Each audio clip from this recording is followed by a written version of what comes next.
Welcome, everybody, to TRB, the Resistance Broadcast. I'm John. Thanks for joining us. It is Thursday, discussion time. We're going to get into a lot of fun topics. You know why? Because Will of the Force.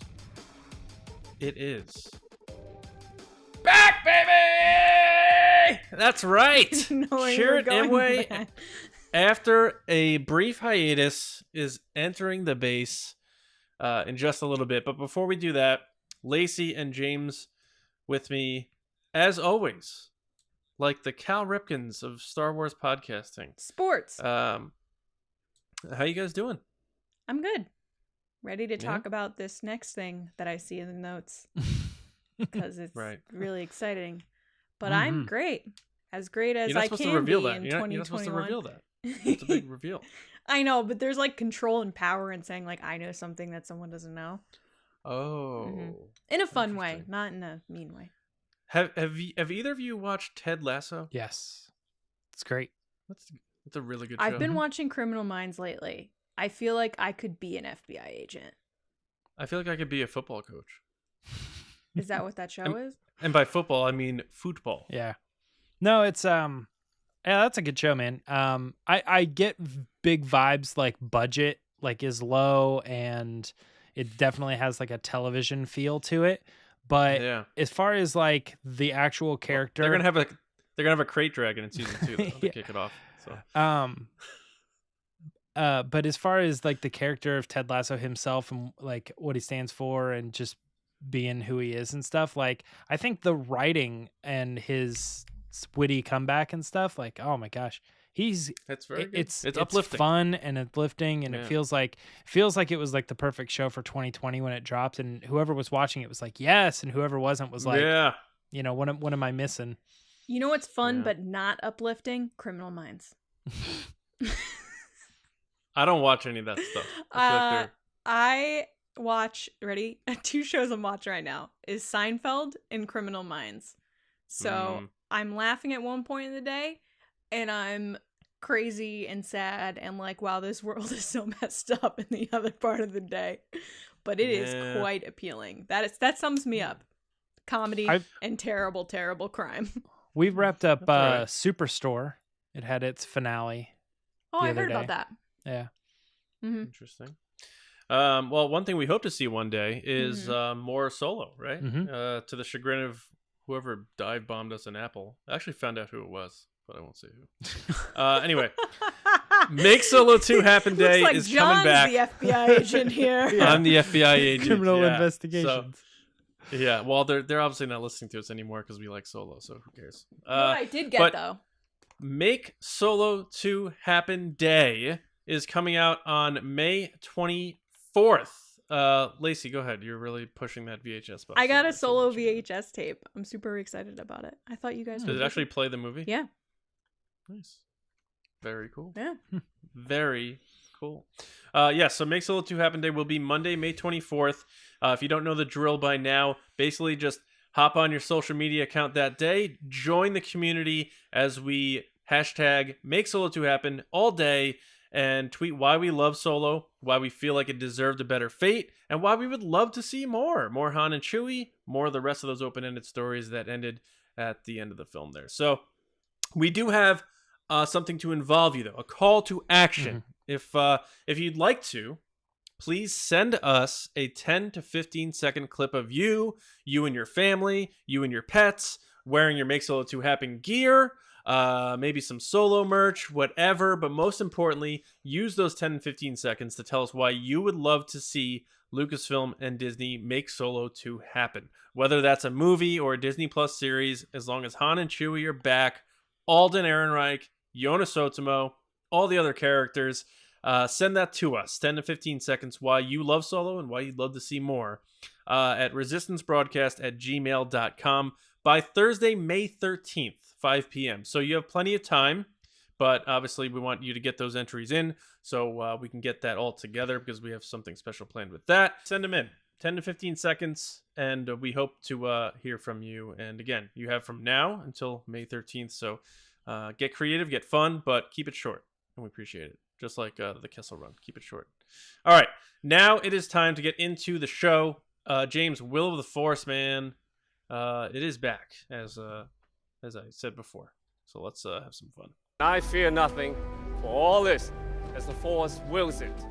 Guys, before we get into Will of the Force, I do want to take a second to talk about something else that is also very exciting, and that is becoming a Resistance officer. If you like what we do here at TRB, please consider supporting the show at patreon.com/resistancebroadcast. It allows us to keep making the show at the level that we do, while always improving and aiming to do bigger and better things in the future. As a thank you for your support, we offer a lot of cool perks and benefits of being a Resistance officer, including submitting topics for this very segment that we're getting ready to get into, which is called Will of the Force. That starts at tier major and up, which is like our $5 tier. Before we dive into this week's topic, I want to give a big shout out to our Patreon generals, and that is Carmelo, Andrew Staley, Jeremy Myers, Neil Shaw, David Probus, John Reese, Micah Harrison, Jetta Rosewater, Michael Gaines, Beerfet Bethany, Kendall Gelner, Paul Olson, Jake Houchins, Jeff Connery, Oliver Lewis, Dave Hornack, Frank Grande, Ryan Warra, and, of course, Val Trenchkoff. Thank you, generals, and let's get into the segment here. Now, we're going to start it off, just like I said, with someone who is above that major level, Commander Chris White. Chris wanted to know, will we ever see Broom Boy from The Last Jedi again? His role was set up at the end of The Last Jedi to be seen again. He has Rose's resistance ring, and he watched a ship go across the sky at the end. Maybe a role as a Force-sensitive pilot in a post-sequel trilogy, Rogue Squadron. Lacey, I'm starting with you on this one. Broom Boy, what do you think?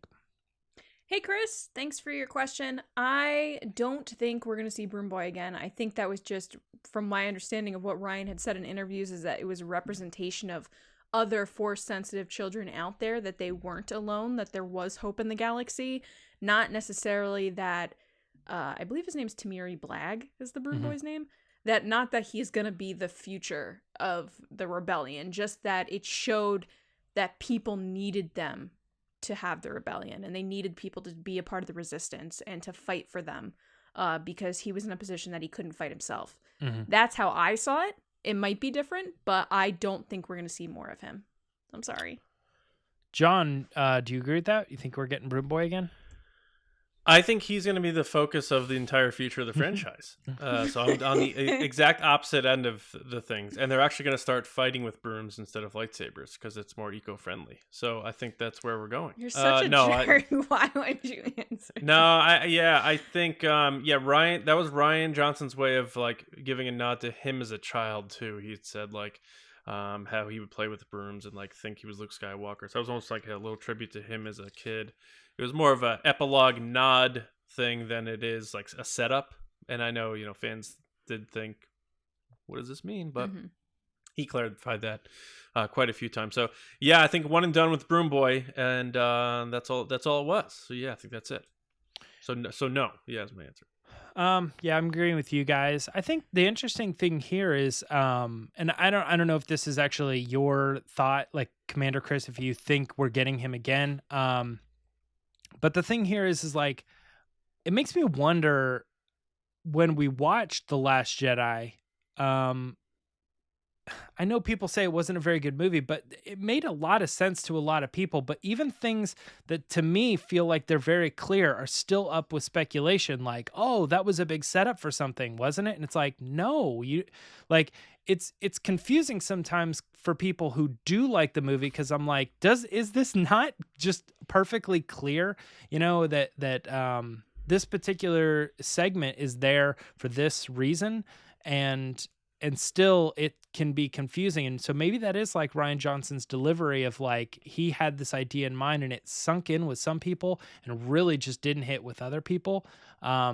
Maybe that's a delivery thing, but I always thought that it is supposed to be just kind of like a symbol. And I also kind of showed it as representation for Luke as well. Like, I think there was a lot of issues with, making Luke this character who was so negative at the beginning, but then when he comes back, that was supposed to be like a really good thing in his like kind of redemption within that story. And I think that showing these children, realizing that there is a hero out there, Luke Skywalker, the one who can protect us and stuff really brought hope back to the galaxy. And I think that was really the only purpose for those characters.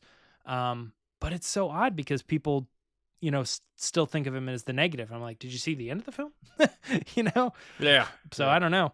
But yeah, good question. And I hope we clarified some things for some people who still have that in mind. Next one is inspired by a Resistance transmission that came in by at John Bear McKay. It was so good that we wanted to bring it up on Will of the Force. So shout out to John here.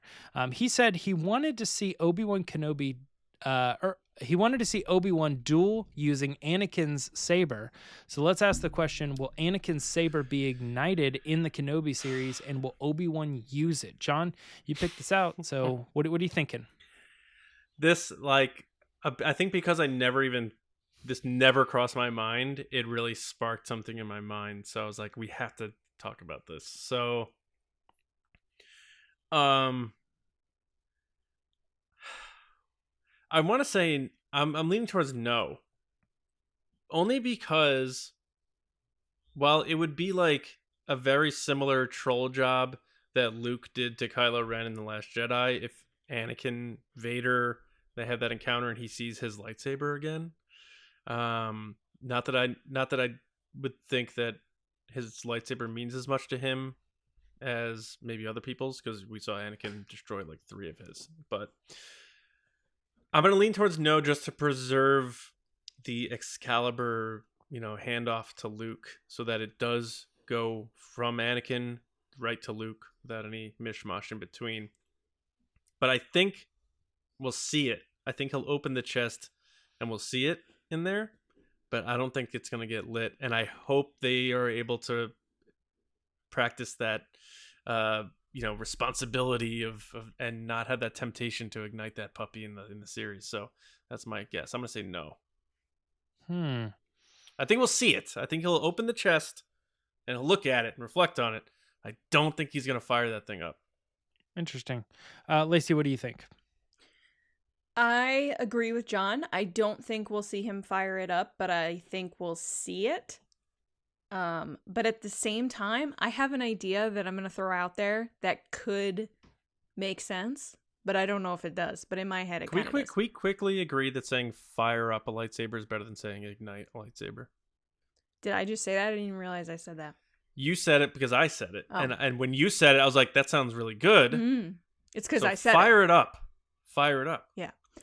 I think the reason Obi-Wan and Owen get into a fight is because he's trying to give Luke the lightsaber. And they get into an argument that he's not going down that path. And he's going to say it's his destiny, and he's going to have the lightsaber, and Owen's going to get mad. And then he's going to take that lightsaber and put it back in the chest until we see it again in A New Hope. But that's going to be the big argument. He's trying to give it to him, like as in Luke ignites it, fires it up, whatever. No, I think Obi-Wan's going to show up being like, hey, he's old enough now to be trained. And he's going to say, I'm supposed to look after him, but like he needs to learn the ways, and he's going to have the lightsaber, and he's going to want to give it to Luke, and Owen's going to be, no, he doesn't know about that. He's not going to know about that. He's not going to go that way. He's not going to have anything to do with that. You asked me to protect him. I'm protecting him.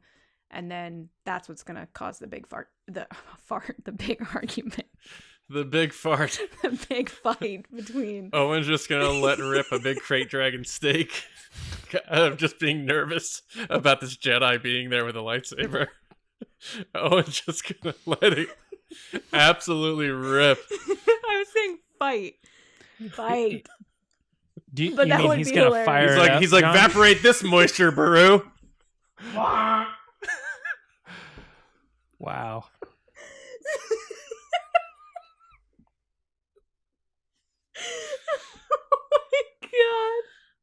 Oh my god. That's what you call a binary language of load lifters. Can you stop? I can't breathe. That's because he just let off a fart. Oh, the big reveal in the Obi-Wan Kenobi series is Owen Lars just letting it rip. We have lowered the bar My and the stomach humor hurts. of Resistance broadcast. It's like, well, if your stomach hurts, there's a cure for that, Lacey. it's one of those. Stop. It's one of those Stop. big, long, awkward rips where no one talks, and then Oh, Obi-Wan no. says, "Owen, that was uncalled for," and he says, "That was Baru."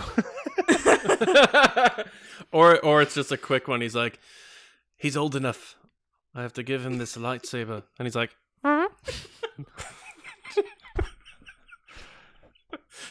and Obi-Wan's like, what was that? He's like, that's my droid. He has dust contamination. I have to give him an oil bath. C-3PO. Will C-3PO be in the show? No, It might be. no, he's long gone at that point, right? Lacey, did you have a rest of your point, or is that just kind of like, no? Yeah. I regret everything. All right, go ahead, James. A long time ago, Now when a no galaxy one's fought no away. one's gonna remember the important part I was saying. They're only gonna remember that. Did you say so? You said he's not going to ignite it, but he's going to bring it to Lars Homestead. Yeah, I think he's. I'm he's trying to gonna save bring you it. here. That's for sure. I'm trying to save her. I'm Okay. trying to save her. It's not working. No, okay, so I will. Lacey, yeah, I think that makes a lot of sense, and I think that probably is going to likely be what happens as far as Obi-Wan wanting to train Luke and Owen not having it at all. So I think it's very likely that you're probably going to see the saber, but I don't think anybody is going to turn it on by any means. I don't think. Interesting. Yeah, Okay. I think it's going to be a piece that they just kind of like they can dolly zoom Lacey into, and we just know it's there. We know the purpose. We know the history. I love a good dolly zoom. More like a dolly boom. I was thinking the same thing too. All right, it's not even There's good. no coming back from that. That is my legacy.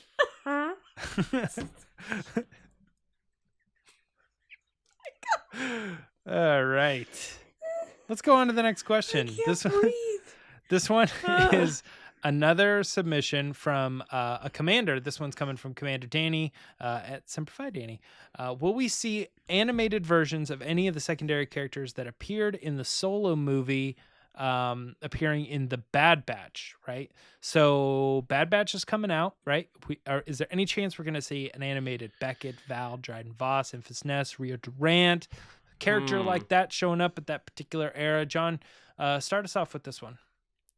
That's tough because didn't we see Dryden Vos in the Clone Wars season 7? Yes. Briefly, and we're seeing Saw Gerrera Mm-hmm. in Bad Batch. So it's very possible. I wouldn't like to see Beckitt, Val, or Rio. That wouldn't make a lot of sense to me. Dryden Vos, they kind of already did it. Enfys Nest, no. Nope. I think that's Aaron Kellyman. I'm gonna say out of that batch that they sent us here, no. I'm gonna say So no. are you gonna say it's a bad batch? Yeah, that's a bad batch that you sent over, Danny. It's a bad batch. Batch.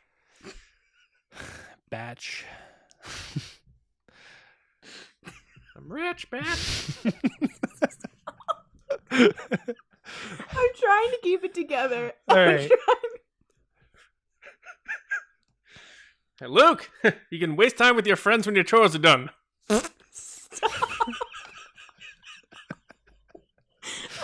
You're All so right. much. You're so mature. Lacey, is anybody Yes. from Solo showing up in the Bad Batch?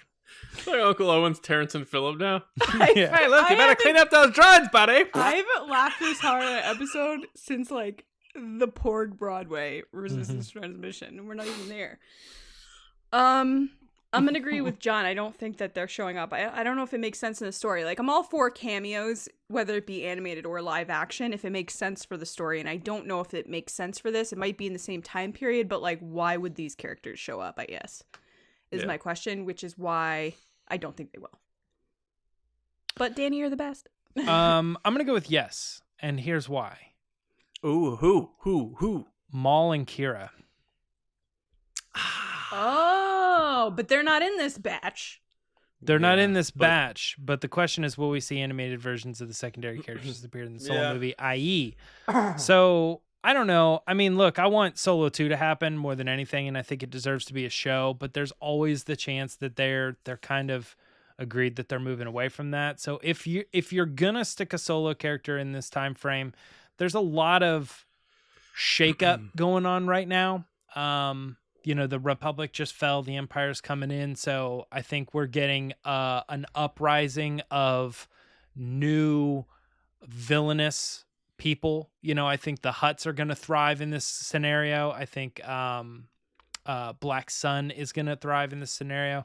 You And I just also made me think of a tweet that's like Jabba living his best life and thriving. He's like, crime. Yeah.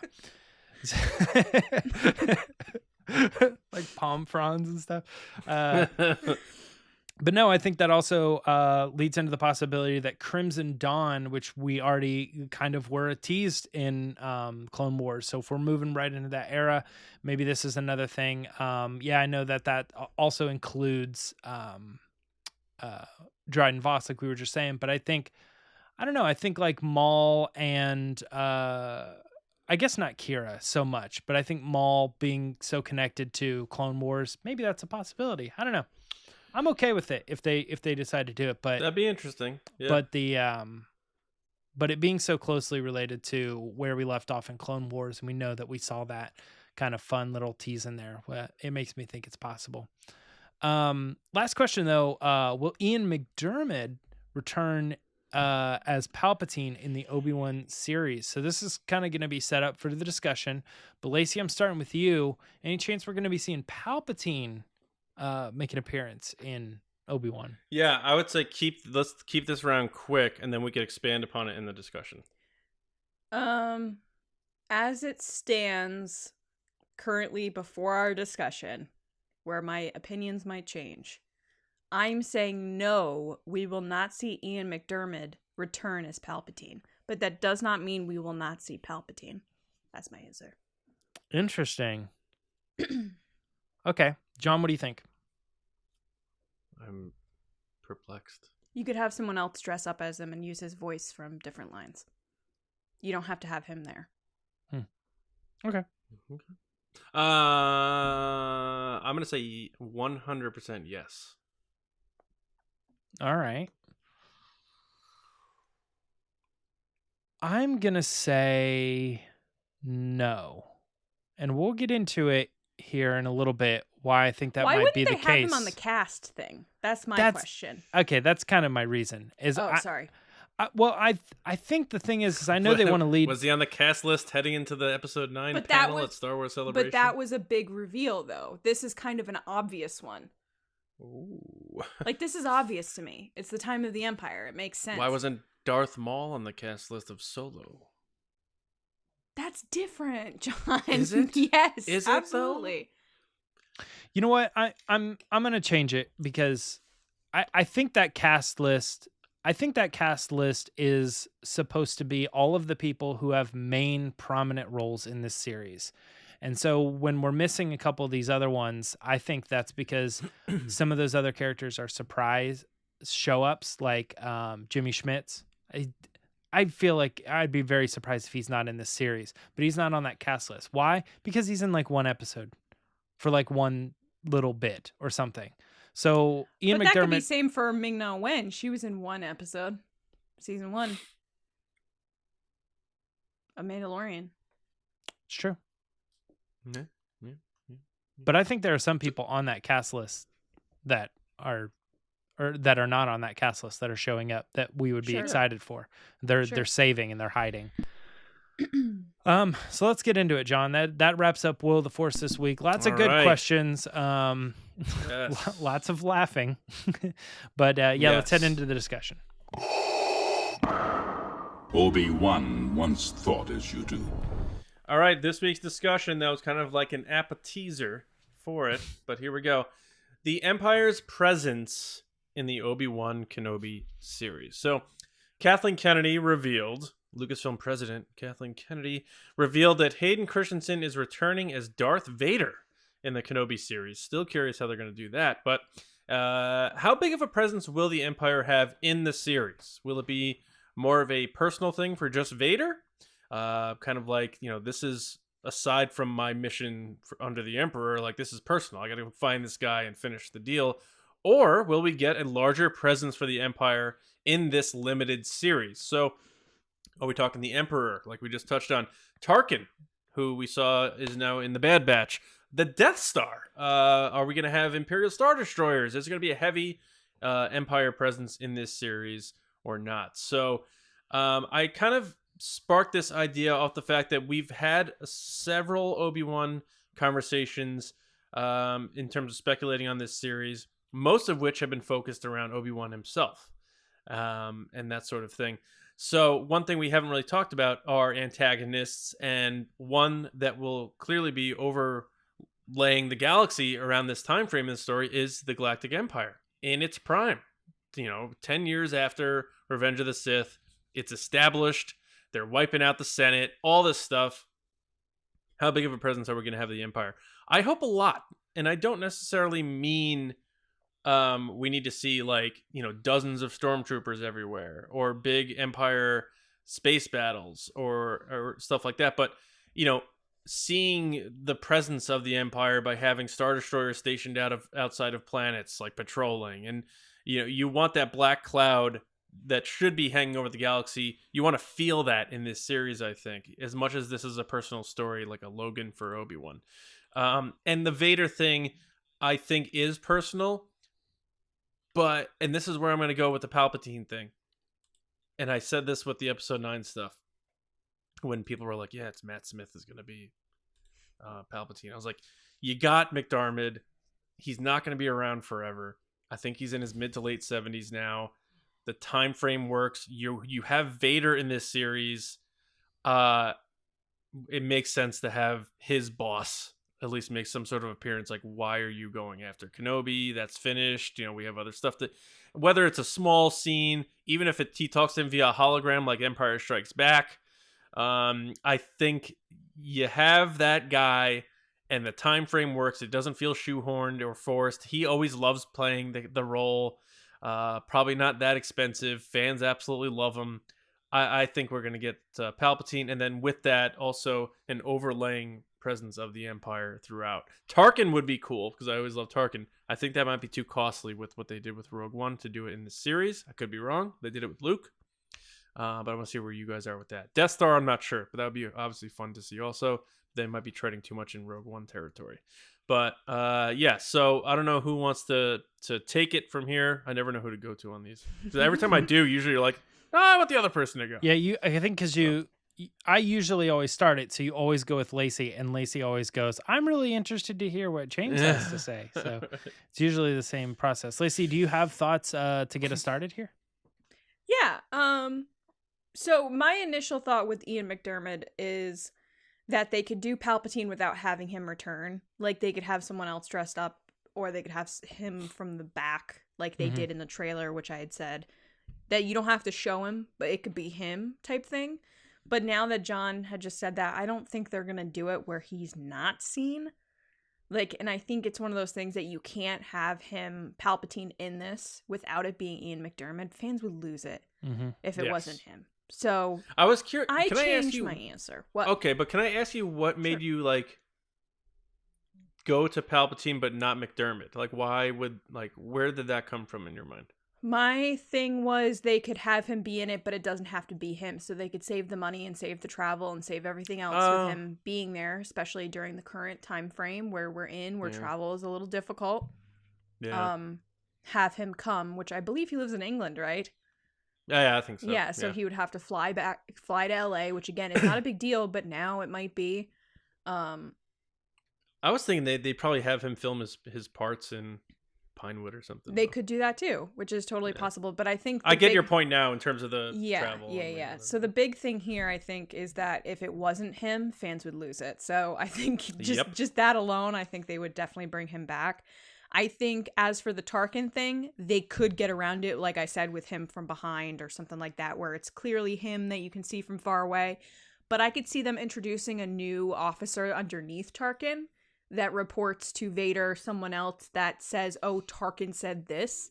And it's a way of working Tarkin into the series or having mention of him without him being on screen, where they could say, oh, I work with Tarkin, and it's a new canon officer that everyone's like, oh, that specific officer works with, you know, he came from Scarif or something before the big explosion of Rogue One. And like, there's ways that you could tie it back and say like, oh, this person was here and here, we just didn't know that this person was there. Because you have to assume there's so many different people that work on these stations and within the Empire that they could introduce new officers at any time. And we'd be like, oh, okay, cool. Yeah, that makes sense. The interesting thing for me is we talked about this a little bit on Monday, which was the casting of Moses from the Queen's Gambit, and how she had tweeted a picture of herself with, oh, I get to play with lightsabers. Now, it could be a cheeky thing saying, oh, I'm in Star Wars lightsabers. But then you can't help it as like one of those crazy fans like I am, like we all are, where you're like, okay, well, what does that mean? Because the only people that have lightsabers at this point are either Jedi or the bad guys. So you're like, oh, could it be Ahsoka? Which some people did think. I don't think it is. But then you lean to the bad side. Like, could it be an Inquisitor? Could it be someone that works with Vader directly? Could she be Rey Sloane, which is also a thing people were throwing around. So I think there's a lot of potential of bringing in new bad guys in this series and really giving more of a background to the Empire than what we already know of like what their plans were before A New Hope. And we get introduced to so many things in Rogue One through the Empire of like all the different plans that they have that we then see happen in the sequel trilogy, like hyperspace tracking and stuff. So I can only imagine what plans they mention in Rogue One that we don't know about. So I think obviously there's a big part of this, which is Hayden and Obi-Wan, Darth Vader and Obi-Wan, Hayden and Ewan. But I think there is the ability to also take a step further out into the Empire versus the Rebellion. Yeah, it's interesting. So, so you do think the Empire is going to have a big presence? Oh, and you yeah. think they're going to put some new faces into the Empire?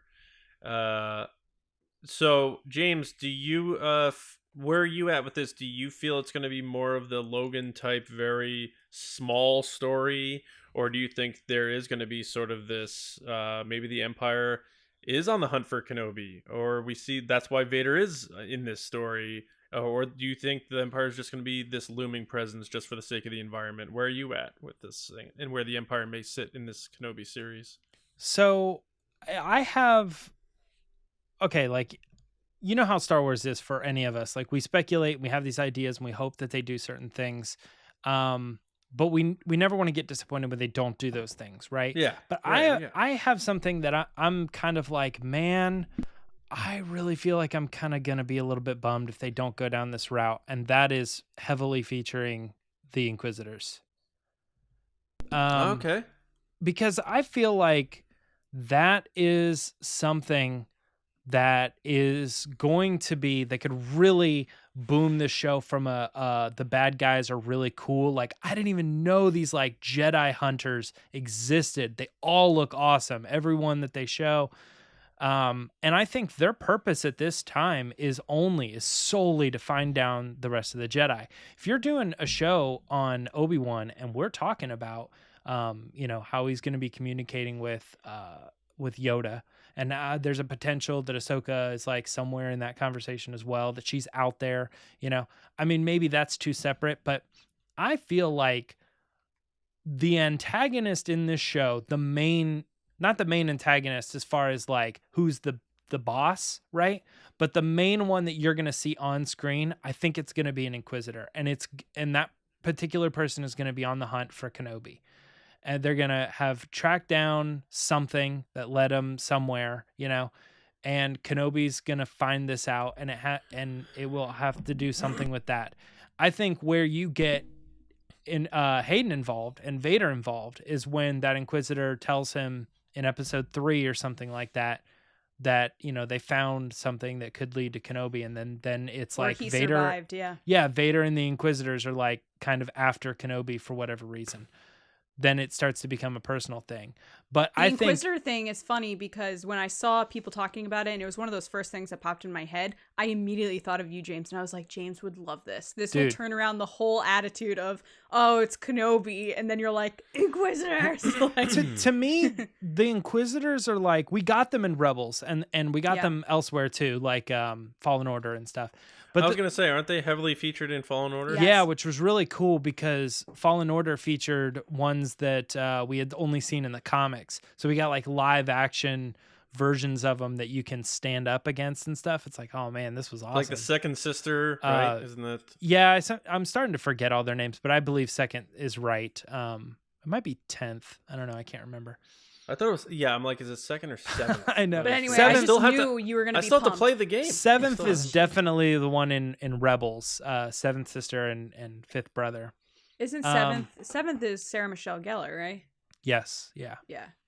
But the thing here is that it could be like a bounty hunt or a bounty hunter or a crime guild, or there could be a million other stories that they go with. But I feel like you're right, John. They want to lean into the Star Wars angle of it, the Empire, and you have Hayden Christensen as the cast. So you got to think where your villainous side to this story is the That's Force aspect of it. It's not so much like the Empire, but my understanding of who's the bad guy on the Force sensitive side is still the Empire. And if those are your bad guys, the Inquisitors are your bad guys, you're absolutely getting I agree. You're getting that, like, I forget the name of it, but the like side planet that's right next to Mustafar. That would be so awesome to And then show. you're drawing it back to animated too. They're doing that cycle thing where they're like, okay, now go watch this. Okay, Yeah. now go read this type thing, which Yeah. Disney loves. They love that synergy aspect. Yeah, but I think you're gonna Yeah. get the Star Destroyers, and you're gonna get the Inquisitorius like walking around on the ships, like reporting things and stuff. Like, I'm really excited from that angle because I think this is a great opportunity to bring them into live action from a marketing standpoint, like I said before. And I didn't get it out earlier, but this is, to me, I know you got them in Rebels, you got them in the video games and stuff, but to me, this is the first time the mainstream audience is going to get payoff for the Knights of Ren. They Yep. liked the Knights of Ren. They thought that was really cool. Nothing happened in 8, and then it was kind of a letdown in 9. So the thing is like, I think that if they lean into a live action, different Force sensitive version of the Knights of Ren, I think people are hungry for that, and they're still waiting for that payoff from Force Awakens. And that would get Yeah. people excited to go, I feel like I'm missing something if I don't get Disney Plus. That's a good point. And, the moment, because, early speculation on this was like, and it still is for a lot of people, that it's going to be this just like depressed Obi-Wan, and it's going to be a lot of flashbacks, and he's going to be mopey and depressed and sad and reflective and stuff. I don't think we're going to get a lot of that. I don't think so either. People are so focused on that it's going to be this dark, deep, emotional thing, and there's going to be maybe some moments of that, but I think Obi-Wan, like I keep saying, as he moves closer to that Alec Guinness version, you have to assume he's going to be more like that version of Obi-Wan Kenobi, which is the at peace, with resolve, stoic, calm, pro Jedi, like that monk, not this disturbed, brain twisted, sad and depressed version of Obi-Wan. Now people can say, yeah, the show could start that way, and then he comes to some sort of resolution with that. I don't think so. And I think If you missed last week's episode. Yeah, well, the reason I'm saying this is because the moment Kathleen Kennedy said Darth Vader's going to be in this series, and it's going to be Hayden Christensen, and it's going to be the rematch of the century, we're talking like a fight here, and we're talking like it's going to go down. She didn't hype it up to let us down, so she's not. They're always careful with their words with that sort of thing because they don't want it to come back and be like, I can't believe Kathleen Kennedy said this. Yeah. And that's what we got. And it's definitely not going to so- be on Tatooine because you can't know that he's there. No, it's not. It's going to be, for many reasons, it's going to be in a place we've probably never seen. One, so that they can sell the Which means he leaves figures the on the planet. set. But Yeah. before we get too I mean, far away if from my joke, it's great that Alan Tudyk is going to be in this.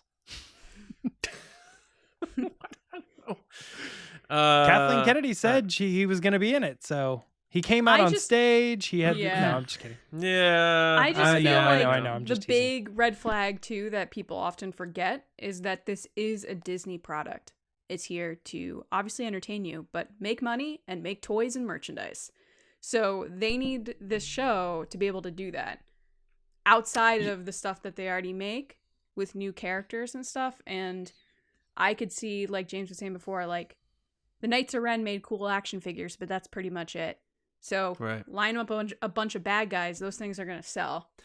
Yeah, and the moment she just put Vader out there, you're going to get more Vader merch now that's tied to the series and whatever environments they take the show in, which I think will be a new planet for that reason. So you could say, and they want this for families too, because that's what Mandalorian did, is bring families in. Looking at that like planet. Blank Planet Darth Vader from the Obi-Wan Kenobi series. Oh, I gotta have that one.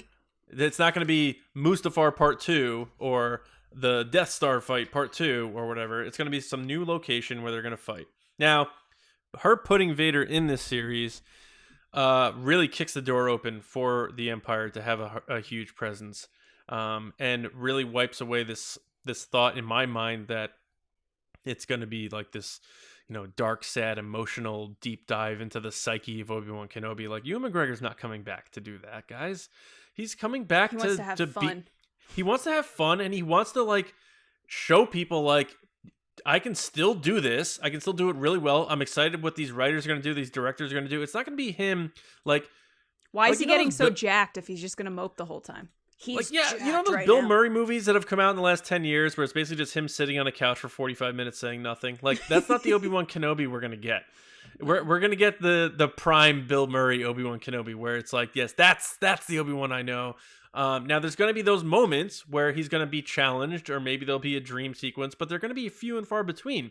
This is a Jedi that is on a journey to the Alec Guinness version of the role. He's not regressing in his abilities or his path as a Jedi. He's going closer to that master Jedi that we met in A New Hope. So I think with that said, knowing that he's going to be that way, and you have the Empire presence, there could be this cat and mouse thing, and I like that idea about the Inquisitors being the ones that are after him, and maybe that's why he has to break his. Here's my guess: he communicates with Yoda, tells him I have to break my promise that I was going to stay on Tatooine in exile because they're after me, and that means they're going to get to the boy, and I have to leave to get their scent off his trace. So I'm going to take them away from finding him. So that's going to launch the story. He's going to go to other planets and maybe like a cat and mouse thing. He probably fakes his death. He could, but it'll ultimately lead to Vader finally finding him and them having a confrontation. Now, I think that confrontation can lead to them both being damaged even further, henceforth leading to a much more aged and battle-worn Obi-Wan. But ultimately, I think that Inquisitor angle and the fact that Vader is involved really cements that the Empire is going to have a massive role in this story, and it's not going to be like James, like you said, oh, it's just going to be Obi-Wan versus some pirates, or Obi-Wan versus people on Tatooine who are trying to take over the Lars homestead. It's going to be big, and they're putting all their chips in the center of the table, saying like, done. Yes, all bets are off. We're putting all of our chips in the center of the table, and we're going big on this Kenobi series, and I think that proof is right there by her. Kathleen Kennedy going right out there saying Darth Vader's coming back. Hayden Christensen, rematch of the century. Let's bring them all in. Get Palpatine, get Tarkin. Let's bring them all in. This is going to be a big one and done thing. We have to capitalize on it now because we're not going to be able to do that much with him after this. I did look it up. It's called the Fortress Inquisitorius, and it's on the moon of Nur, which is when you're there, when you're on the planet side, you can see like the giant planets like nearby. Cool. So I think it would be like a really cool spectacle. And one of those is Mustafar. It's like right off. That could the planet is called Nur. It's a moon. So do the people who live on there, are they called nerds? NURD. I don't know. Yeah, maybe. I guarantee that's why they came up with that. Maybe. I'll bet $1 million. But no, I think if they went down that route, that would be really cool. Again, I don't know if they're gonna do that, but that would be really interesting to me if they went with the Inquisitors being the lead. I think that I'm like hyped for James right now because now he's excited for the series and he can be excited with us. until they don't do it, and James is like, I hate stupid everything. series. No, it's like they're moisture farmers trying to steal water from the Lars homestead. Oh my Right. God, you know. Just Tusken Raiders. I think, John, you were saying more and more, you're like, look, this is how they hyped it up. It's the rematch of the century. It's this and this and this. And, and I want to throw something out there that's maybe a little bit left field. And it doesn't really have to do with the Empire, but I brought him up earlier. If they were ever going to do a live action Maul versus Vader. Oh, snap. How would that possibly fit into a 6-part Kenobi series? Is Maul searching for Kenobi just as much? Oh, trying so to they're get- both looking for him. Is he trying to get information from Vader? Or they like Here, happened at the same This place? is tough because this is around the same exact time as Solo, Mm-hmm. and Maul's doing his Crimson Dawn thing, and he hasn't revisited the idea of trying to find Kenobi. Yeah, because I think in Rebels, in Rebels, he gets the news and he That he's runs still away alive, and he's or- like, he's alive. But also that's 10 years after this. He could have Yeah. thought, just the same as Vader, a presence I've not felt since. They rewrite that a little bit. Maybe he's pretty sure that he found and killed Kenobi. I'm gonna say no, only because of the limitations in time Of it being 6 episodes. Yeah. Yeah, What like this isn't the type of series where they can have. I'm sorry, Lacey. It's okay. I'm just saying real quick. This is what this is the only series where I can't see them doing we're gonna go over here for one of the chapters. Like they have a limited amount of time and they have the story to tell. Whereas Mandalorian's like, well, we're multiple seasons and we could do something over here that's a little weird and come back, but I don't know. is this before, after Solo, or do we not know? It's just at the same time. Well, it's right around the same time. Yeah, Yeah. because this is 10 years before A New Hope. But we and don't Solo's- specifically know if it's before No, or no. after. 10 years after No, it- Revenge of the Sith, so 9 years before A New Hope. And So Solo it's- was 8 years before A New Hope. I thought Solo was 10 years before A New Hope. Am I crazy? I'm just saying because what if Maul was to show up in this series at whatever reason? How cool would it be if it happened after Solo, and he turns to Kira like at some point he's like, we gotta go blah blah blah, and then it leads into some type of crime series or something. You're right, If John. It the was ti- 10 years. So this takes place 1 1 year year after after Solo. Solo. What if? What if? That would that piss people off to be like they have this Kenobi series and it ends with Maul again? They're No, like, this guy because keeps then it popping shows. up at the end of all these Then it people's shows shows. you what series and movies to watch in what order.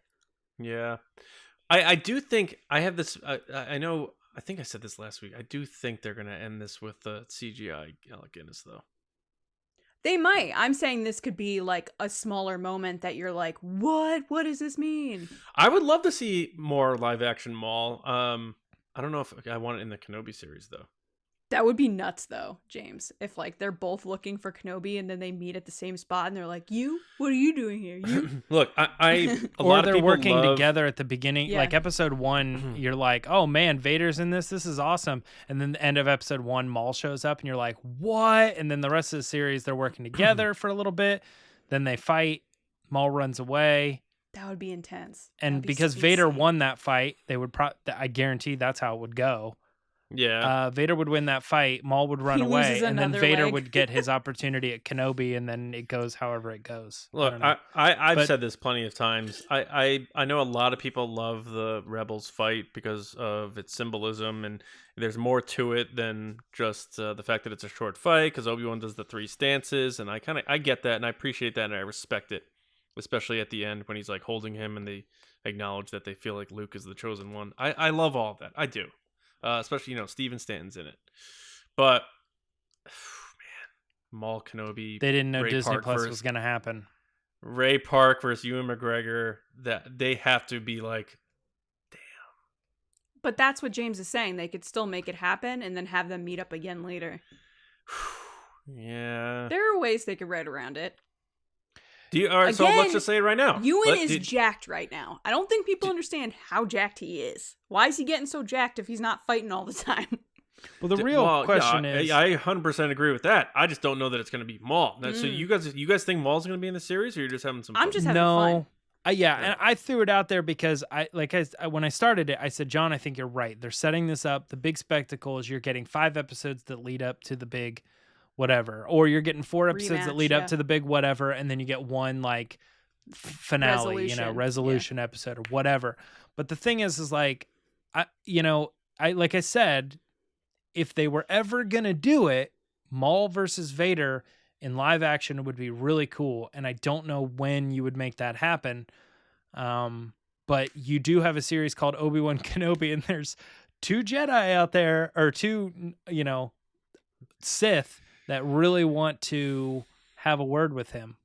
Yeah, they're going after the same guy, and you're probably we've never really seen that confrontation of those 2 particular characters, and I think people getting to see Maul versus Vader would be really cool. And I don't know where else you would do it. Yeah. Prime is argumentative. I don't know when Prime Vader I feel like really people say is. that Prime Vader is like about where we are, like 10 years after he becomes Vader's Prime Vader. Like he's done terrible things, so he's willing to do whatever. When he finally gets used to his mechanics and all that. Yeah. Because I don't think he's Prime in the original trilogy. No. He's, but then Rogue One, he's like slicing and dicing people. Yeah. So it's tough, but also like this. Yeah. Well, one thing, yeah. One thing's Come for here, sure, though, you.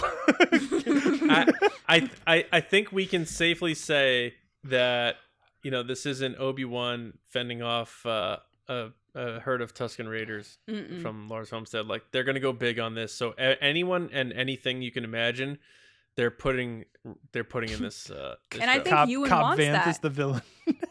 Oh jeez, I think Ewan wants that. I bet he went to them and said, "Look, if we're gonna do this, we're doing this. Like I want." Well, he's probably like, "Send me the script," and they're probably like, "Yeah," and he's flipping through, and he's like, "Where's Vader?" Yeah, and they're like, "Oh, you wanted? Oh, okay." All right, so we're gonna go bring in this other writer. We'll get to you some Vader scenes immediately, and he's like, "Okay, good. I don't have all day here, folks. All right." I think that could be the case, but now the fact that they're bringing like Vader in, a lot of people are like, "There's no way they're gonna do that." That now all bets are off, and I think it's gonna be just every episode we're gonna be like, Hal Hickle's gonna do the roller coaster thing again. We're all gonna be like, "Oh my God, they did that! Oh my God, they brought back Tarkin! Oh my God, Palpatine! Oh my God!" It's gonna be that special. I think it's going to blow people's minds. Yeah. I don't think Tarkin's in this. He should be, but I don't think he's going to be. I think they're just going to walk around probably him. Not. I hope so, just because I really love Tarkin. I really do. So. And I'm probably wrong on this too, but like I'm going to say no Death Star either, because even Vader and Tarkin both were not. That I agree. We're not super into the Death Star at this period. It was not until Rogue One when they were like, "Oh, I'm taking over the Death Star." This is I agree itself, with you. So. I agree. We won't even see it like through construction or anything like that. Worst case, you see like the hologram like you do in like Attack of the Clones or something. But not like even Obi-Wan. Because remember, in A New Hope, he's like... No, he doesn't know it. Yeah, that's no moon. Right. He's never encountered this. Right. No, I agree. But boy, now I'm excited because the idea of potentially seeing like Sheev and all this. Just I love Galactic Empire presence, just like the Star Destroyers and the herds of Star Destroyers. They're good bad guys. Yeah, and stormtroopers and all that stuff. So I think TIE fighters, like all that stuff, it excites me. Now, again, we'll see. We did a lot of speculation here, but I think we all have kind of agreed that since they are going big, there's going to be a heavy Empire presence in this. And could we see Moff Gideon at some point? A young? That is like 20. Yeah. 25 years. That would be he has to be 25 years younger. That's tough. Yeah, true. Just to have him. Yeah, I feel like he needs to stay in the Mandalorian story so it doesn't damper his presence there. Mm-hmm. Though he kind of turned into a little That's bit the of, you know what. thing about Star Wars in general is there's so many stories and it's so That rich interconnect, that yeah. every time you say you're doing a series that takes place around this time, you're like, oh, Cal Kestis, you know, like your brain just starts going off. Who is every option that could show up at this time? And we've discussed it a million times before, but it's very likely that the mass majority of characters that you're getting are new characters. But we all know they're going to give us a few of those characters that we know and love. You know what I mean? So it's like right now we already know we're getting Vader. We already know we're getting Emperor. We already know we're getting Owen Lars. That probably means we're getting Luke. You know, so how much more is there for them to tease when we only get 6 episodes? That's the thing. Like, so, like, Lacey's right. I believe like a handful of these people are going to be and new Empire officers. Mm-hmm. A couple of them will play that aliens. friend guy looks like an officer. He looks like an Empire guy. Yeah. Well, some of these people British? will be people. Right. Rupert Friend. Yeah. Some of these people will be people that Kenobi knows on Tatooine who know him as Ben. It's going to be all kind of, this whole cast is going to be dispersed out and play their roles, and some are going to be big, some are going to be small, but I think we've all sort of agreed that the Empire is going to be living large here over this series, and that excites me. And you know what, we did a heck of a lot of speculation here, but we'll take what they give us, and I'm sure we'll enjoy the hell out of it, because it seems like, you know, with Deborah Chow and the focus they've put on making sure they were writing this thing the right way, and Ewan being fully excited and on board with this thing, I think we're in for something really special. That's the other thing we didn't really touch on. Deborah Chow loves action. So this series is going to have a lot of action. She did the most action-filled episodes of The Mandalorian. So you pick a director that can handle that, and she absolutely can. So, a great point. I think we've said our piece, but now, well, obviously we want to know what you think in the comments, of course. Do you feel like it's going to be a large presence for the Empire in this series? Are they going to go big besides Darth Vader? And obviously share the episode too. Quote tweet it with your thoughts on what you think. Maybe your thoughts on one of our takes. Take us out of context. Whatever you got to do. Just share it with your friends, and let's spread the word of the episode. But now we are going to hear from some of you in terms of this series and what you may be looking to get out of it. So, Lacey, what is our next segment, and what are we doing? Spoiler alert, John. It's time for Resistance Transmissions. So every week we put up a crazy, wacky situation on Twitter at RBATSWNN, and you guys give your answers. And this week, per what John just said, the scenario was, what is one thing you would love to see happen in the Obi-Wan Kenobi series? So not as crazy, not as wacky, but we still are interested in what you have to say. All right, first up we have Wolf King Jeremy at WolfKing2010. And what up, Jeremy? Jeremy said, Obi-Wan/Ben having a drink/meal at the Mos Eisley Cantina. Nice.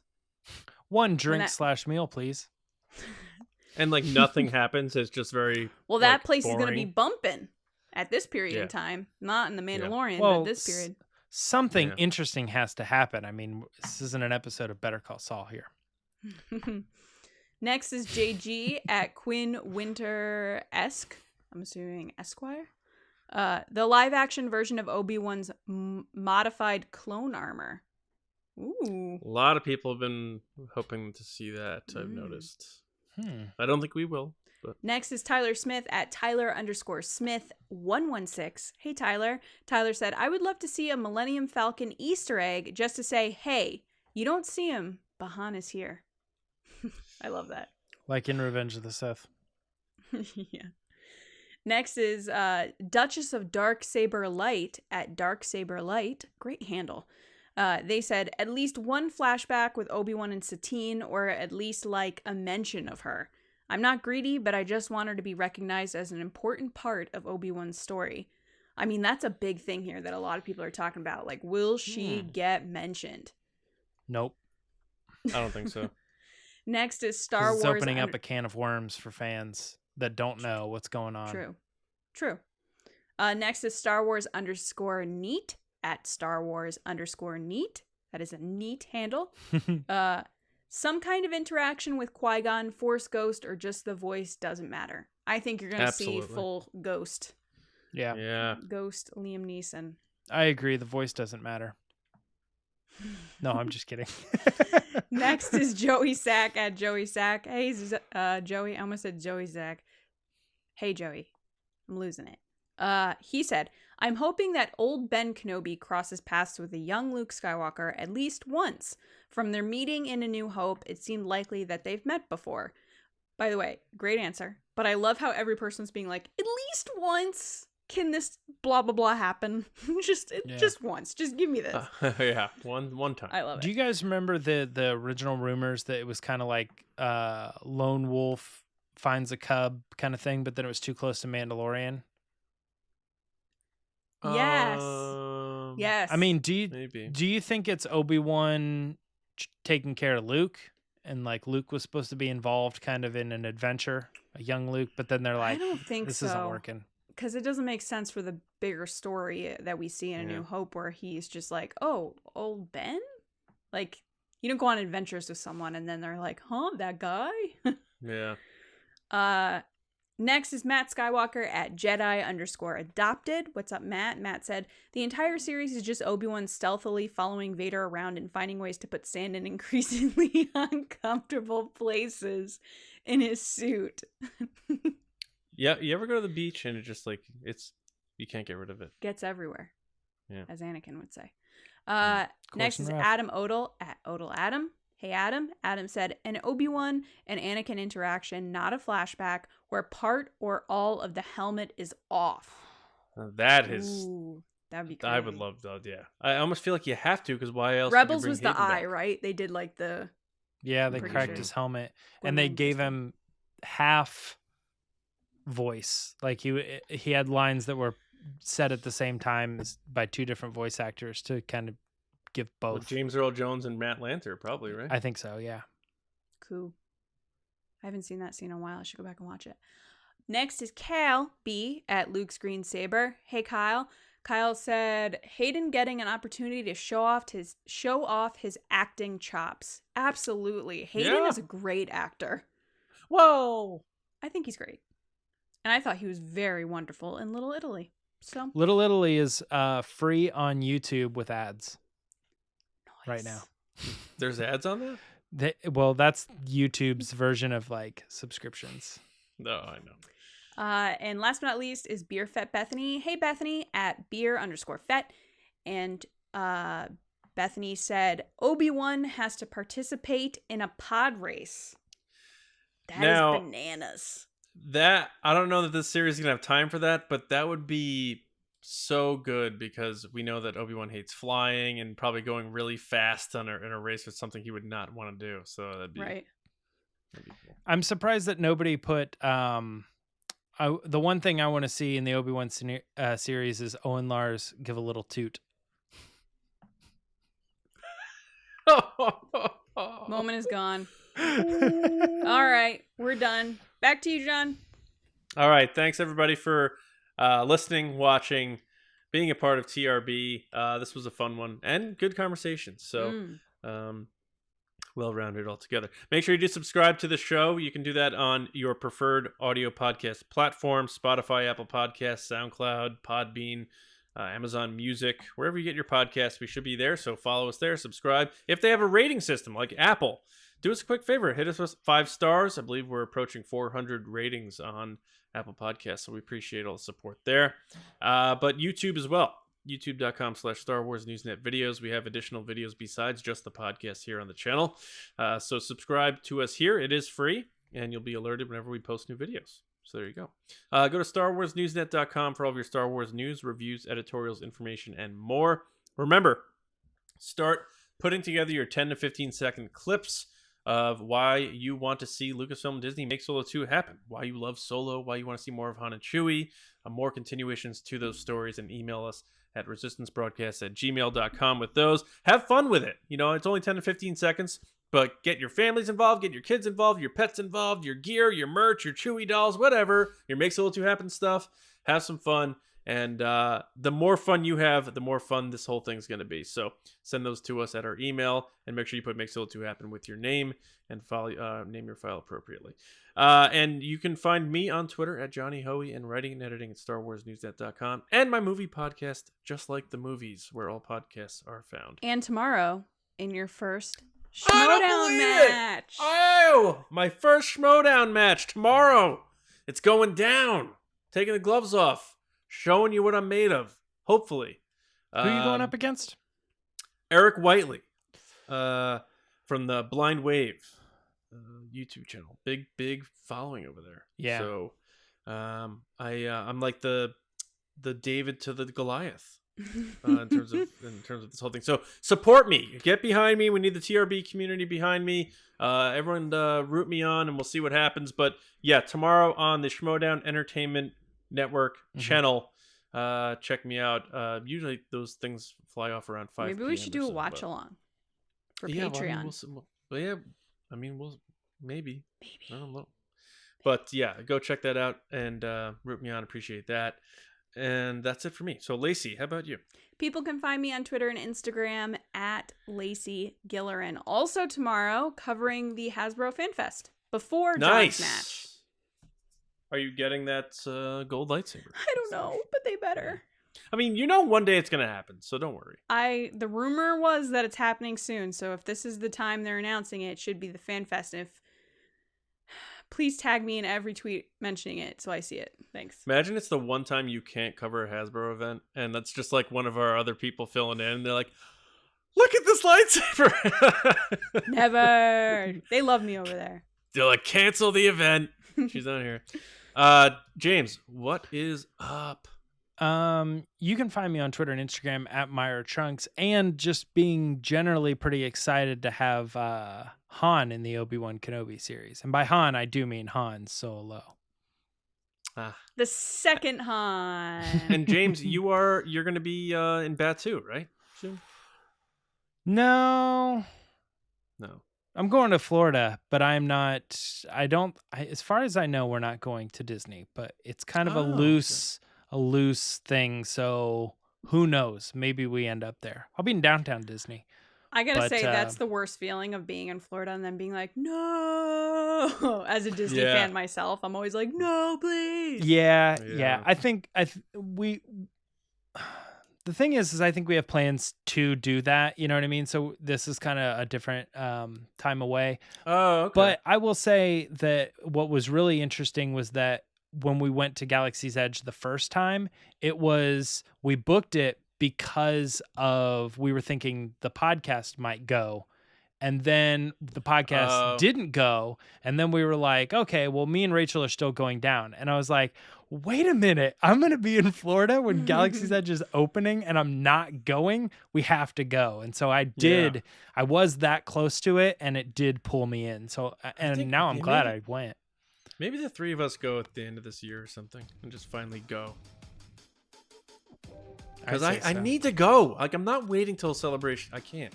I know that sounds so like, oh, poor you. But come on, I gotta go. Yeah, I think it'd be a lot of fun. All right. Speaking of gotta go, we gotta go. Yep. We hope everyone has a great weekend, and we'll be back with you on Monday morning with another episode right here on the Resistance Broadcast. So we'll see you around, kids.